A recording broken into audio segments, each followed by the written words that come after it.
ഓടി നടന്ന് കാലു പിടിക്കുകയായിരുന്നു അൻവർ കുറച്ചു ദിവസമായി. ആരുടെയെങ്കിലും ഒക്കെ കാലു പിടിച്ചിട്ട് എങ്ങനെയെങ്കിലും തന്റെ മുന്നണിയുമായി UDFിലേക്ക് തള്ളിക്കയറണം. ഇത് മാത്രമായിരുന്നു ചിന്ത. ഇപ്പോൾ ശരിയാക്കി തരാമെന്നും പറഞ്ഞ് ഇടതുപക്ഷത്ത് നിന്ന് വലതുപക്ഷത്തേക്ക് ചാഞ്ഞ് വോട്ട് പിടിച്ച് വലിയ സ്ഥാനമൊക്കെ നേടിക്കൊടുക്കാൻ ഇറങ്ങി തിരിച്ചതാണ് അൻവർ. സ്ഥാനാർത്ഥി നിർണയത്തോടടുത്തപ്പോൾ അൻവർ തന്റെ തനി സ്വഭാവം കാണിച്ചു. അതോടുകൂടി തോളിൽ കയറിയിരുന്ന് ചെവി തിന്നുന്ന അൻവറിനെ ഇനി കൂടെ കൂട്ടിയാൽ ശരിയാകില്ല എന്ന ധാരണ കോൺഗ്രസിൽ ശക്തമായി. അൻവറിന്റെ കാര്യത്തിൽ കോൺഗ്രസിനുള്ളിൽ തന്നെ രണ്ട് ചേരി തിരിഞ്ഞതോടുകൂടി അൻവറിനെ തള്ളണോ കൊള്ളണോ എന്ന കാര്യത്തിൽ കോൺഗ്രസിനുള്ളിൽ തന്നെ സംശയമായി. കൂടെ ലീഗ് നേതൃത്വം കൂടി താൻ ആരാടോ എന്ന് ചോദിച്ചത് തുടങ്ങിയപ്പോൾ അൻവർ ആകെ പെട്ടു. ഒടുവിൽ രണ്ടും കൽപ്പിച്ച് ഒറ്റയ്ക്കാണെങ്കിൽ പാർട്ടിയിലേക്ക് വരാം, മുന്നണിയുമായി വേണ്ട എന്നൊരു ചിന്ത കോൺഗ്രസുകാർ പങ്കുവച്ചു. ഇങ്ങനെ ഒരു തീരുമാനം കോൺഗ്രസ് നേതൃത്വം എടുത്തതോടുകൂടി ഇടിവിട്ടേറ്റവനെ പാമ്പ് കടിച്ച പോലെയായി അൻവറിന്റെ കാര്യം. ഒറ്റയ്ക്ക് കോൺഗ്രസിലേക്ക് പോയാൽ മുന്നണിയിലുള്ളവർ കാലുവാരി താഴെ. മുന്നണിയുമായി കോൺഗ്രസിലേക്ക് പോകാമെന്ന് വിചാരിച്ചാൽ കോൺഗ്രസുകാർ പിൻകാലിന് തട്ടും.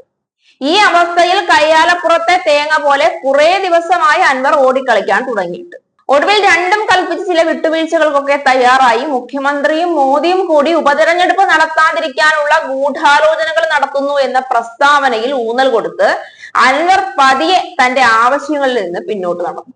സ്ഥാനാർത്ഥി ആരായാലും വേണ്ടില്ല, തനിക്ക് എങ്ങനെയെങ്കിലും ഈ പാർട്ടിക്കാരെയും കൊണ്ട് കോൺഗ്രസിലേക്ക് ഒന്ന് കയറിപ്പറ്റിയാൽ മതിയെന്നായി അൻവർ. ഒടുവിൽ 2 ദിവസമായി ലീഗ് നേതാക്കളെയും കോൺഗ്രസിലെ മറ്റു ഘടകകക്ഷി നേതാക്കളെയും ഒക്കെ കാണാനുള്ള അനുവാദം ചോദിച്ച് വാതിലിനു മുന്നിൽ തപസ്സിരിക്കുകയായിരുന്നു അൻവർ.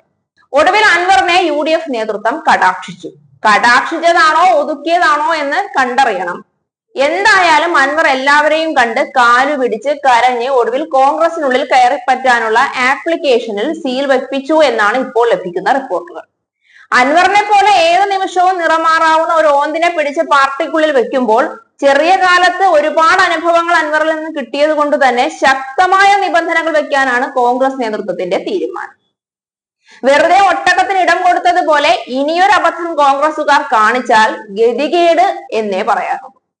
PV അൻവറിന്റെ UDF മുന്നണി പ്രവേശനം ഉടൻ ഉണ്ടായേക്കുമെന്നാണ് റിപ്പോർട്ടുകൾ. കഴിഞ്ഞ ദിവസങ്ങളിൽ UDF ഘടകകക്ഷി നേതാക്കളെ കണ്ട അൻവർ എല്ലാവരുടെയും പിന്തുണ ഉറപ്പാക്കി. ഇതോടെ നിലമ്പൂർ ഉപതെരഞ്ഞെടുപ്പിന് മുൻപ് തൃണമൂൽ കോൺഗ്രസ് UDFന്റെ ഭാഗമാകുമെന്നാണ് അൻവറിന്റെ പ്രതീക്ഷ. മുസ്ലിം ലീഗ്, കേരള കോൺഗ്രസ് ജോസഫ് വിഭാഗം നേതാക്കളുമായാണ് അൻവർ കഴിഞ്ഞ ദിവസങ്ങളിൽ കൂടിക്കാഴ്ച നടത്തിയത്.